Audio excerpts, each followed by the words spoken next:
जय श्री राधे। आज हम लोग उस स्थान का दर्शन करेंगे जिसके नाम मात्र से ही मन की शांति और दर्शन मात्र से ही हमें मोक्ष की प्राप्ति होती है।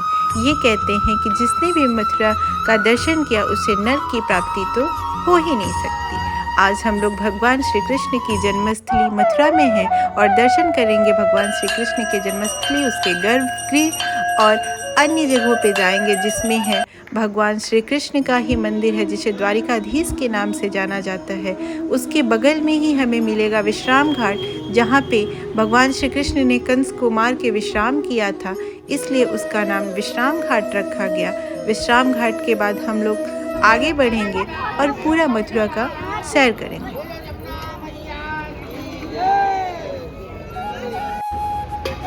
आज हमारी मथुरा की पहली सुबह थी और हम लोग यहाँ पे चाय पिए बाबा के पास और आगे बढ़े तो हमें ये तिलक लगाने वाले बाबा मिले और हमें बड़े प्रसन्न भाव से इन्होंने तिलक लगाया और तिलक लगाने के बाद हम लोग और कृष्णमयी हो गए। अभी हम लोग पहुँच चुके थे श्री कृष्ण जन्मभूमि के मुख्य द्वार पे। यहाँ से अंदर हम लोग अंदर की तरफ गए। अंदर की तरफ जाने पे हमें दोनों तरफ दुकानें दिखाई दी, जो कि एक कॉरिडोर टाइप का बनाया गया है और दोनों तरफ दुकानें हैं जिसमें प्रसाद, खाने पीने की चीज़ें और कुछ गिफ्ट आइटम्स, भगवान की मूर्तियाँ और बहुत सारी चीज़ें मिल रही थी। ये जो गेट दिख रहा है ये मुख्य द्वार है श्री कृष्ण जन्मभूमि में एंटर करने का।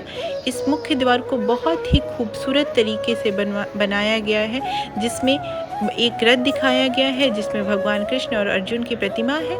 यहाँ से लोग श्री कृष्ण जन्मभूमि के दर्शन के लिए अंदर की तरफ जा रहे थे। भीड़ काफ़ी ज़्यादा थी और यहाँ पे चेक पोस्ट था जहाँ पे अंदर हमें पुलिस वाले चेक कर, यहाँ पे हम लोग कैसे पहुँच सकते हैं, कितने खर्चे आएंगे और कहाँ कहाँ घूम सकते हैं, ये हम लोग अपने वीडियो के आगे बात करेंगे। यहाँ पे खूबसूरत दुकानें सजी हुई थी जिसपे राधा कृष्ण की ड्रेस और अलग अलग तरह के गारमेंट्स मिल रहे थे। अब यहाँ पे जब हम लोग मुख्य द्वार पे पहुँचे तो थोड़ा सा फ़ोटो और वीडियो शूट कर लिया हमने अपने ब्लॉग के लिए और फिर अंदर की तरफ जाने लगे।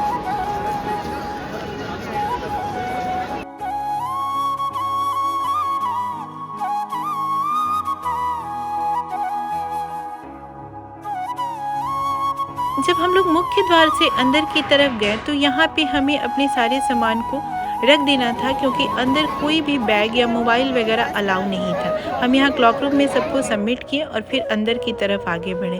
ये है भगवान श्री कृष्ण के कृष्ण जन्मभूमि के मंदिर का दृश्य और यहाँ से सीढ़ियों से जब हम ऊपर जाएंगे तो भगवान के मंदिर में प्रवेश करेंगे और इस खूबसूरत प्रतिमा का दर्शन होगा। अब आगे जब देखते हैं तो श्री कृष्ण जन्मभूमि के गर्भगृह का रास्ता है जहाँ पे भगवान कृष्ण का जन्म हुआ था। ये कंस कारागार था जिसमें कंस ने माता देवकी और वसुदेव को कैद करके रखा था और उसी कैद में भगवान श्री कृष्ण ने अवतार लिया। यह है भगवान श्री कृष्ण के मंदिर का सामने का लुक, जो कि ये संपूर्ण मंदिर को दिखाता है। और हम सामने जब आते हैं तो यहाँ पे हमें कुछ खाने पीने की दुकानें मिल जाएंगी जहाँ पे बहुत सस्ते और अच्छे खाने की चीज़ें मिलती हैं। यहाँ पे हमें चाय, केसर दूध और कचौड़ी जैसी चीज़ें मिलेंगी। इसके बाद हम लोग पहुँचे वहाँ के फेमस रेस्टोरेंट ब्रिजवासी में, जहाँ पे हम लोग ढोकला और पापड़ी चाट का आनंद उठाए। इसके बाद हम लोग पहुंचे द्वारिकाधीश मंदिर, जहां पे ये ऑटो स्टैंड था। यहाँ पे हमें ऑटो वाले ने छोड़ दिया और इसके कुछ दूर आगे ही द्वारिकाधीश मंदिर था। पहुंच चुके हैं मथुरा के द्वारिकाधीश मंदिर के। हम इस साइड देखें तो उसके जस्ट सामने यमुना है और देखिए यमुना नदी में कुछ स्टीमर्स चल रही हैं और यहाँ पे आपको साइबेरियन बर्ड्स भी दिखेंगी जो कि पानी में अटकेलियाँ कर रही हैं। आई है कि द्वारिकाधीश मंदिर में हमें क्या देखने को मिलता है।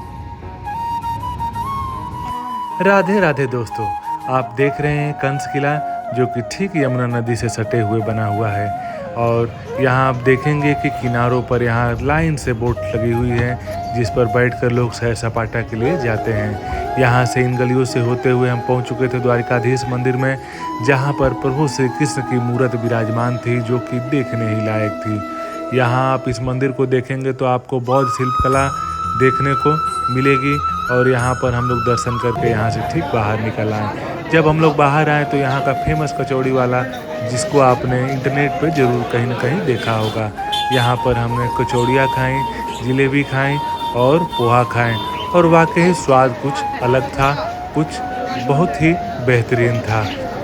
कचौड़ी का आनंद लेने के बाद अब हम लोग वहाँ से बढ़ चले थे विश्राम घाट की ओर और विश्राम घाट मात्र 50 से 60 मीटर की दूरी पर है।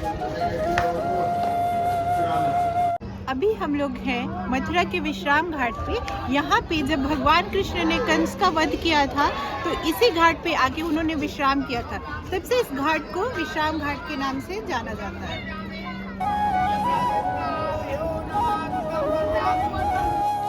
आइए अब जान लेते हैं कि आप मथुरा कैसे पहुंच सकते हैं। मथुरा उत्तर प्रदेश का एक जिला है जो कि दिल्ली से करीब 150 किलोमीटर की दूरी पर स्थित है। मथुरा में कोई भी एयरपोर्ट नहीं है, तो यहाँ पर आप ट्रेन या फिर बस मार्ग से आ सकते हैं या फिर खुद का आपका वाहन हो, खुद का अपना कार हो तो कार से आप आ सकते हैं। यहाँ पर ठहरने के लिए कई सारे धर्मशालाएं हैं जहाँ पर आप लोग ठहर सकते हैं, जिसका खर्चा प्रतिदिन 300 से 400 रुपये आता है। अगर आप लोग यहाँ पर होटल्स या लॉज लेते हैं तो उसका किराया 800 से लेकर 1,500-2 हज़ार तक हो सकता है। मथुरा में आप लोग दर्शन कर सकते हैं श्री कृष्ण जन्मभूमि का, विश्राम घाट, कंस किला, द्वारिकाधीश मंदिर और भी अनेकों भगवान श्री कृष्ण के मंदिर। अगर आपको हमारी ये वीडियो अच्छी लग रही है तो वीडियो को लाइक करें, चैनल को सब्सक्राइब करें और जय श्री राधे। और जल्दी ही आप मथुरा के दर्शन करें।